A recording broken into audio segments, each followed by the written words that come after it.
twabadde tulonda amanda kati awo bamama babadde banyumya ne taata kati awo ne ŋŋamba kata tolingiriza bitakwatako kati awo taata n'asigala mpunga kimuluma n'atandika oyomba ekiro mama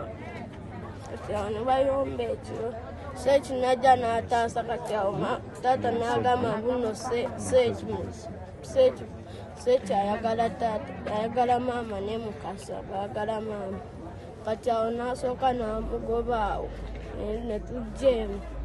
kyawe maama ne yeekweka ffe ne tujja eno maama ne yeekweka ne baddamu ne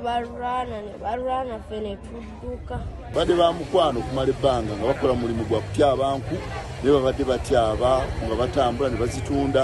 naye nga badde balwana nnyo okusinziira ku emiryano bwe batugambye nga balwana enkya n'eggulo naye olunaku lw'eggulo basse ne balwanamu omukyala n'adduka ate oluvannyuma omukyala n'akoma wano n'omwana Saalongo kwe kufumbikiriza Naalongo bugenza okera ku makya ng'amusse ng'aliko ekiwundu kinene nnyo ku mutwe kirabika aweddemu omusaayi. Mukyala abadde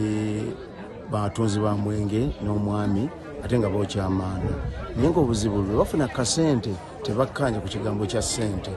naye nkedde ku makya nga mpitawo beneyiba ne bankubira ne bagamba nti kyemabudde tukwagala abantu abo basoze balwana naye kirabika omukyala yayisiddwa bubi kubanga ekiseera kyatuuse nga tutubula akanyigo konna kitaba ky'omusaayi kwentuukidde emmeeza nga zijjudde omusaayi nze no nenfuna okutya nenkubira defense wange bwakeeriye nenga nenedda kasita omwana waali ne tuyingira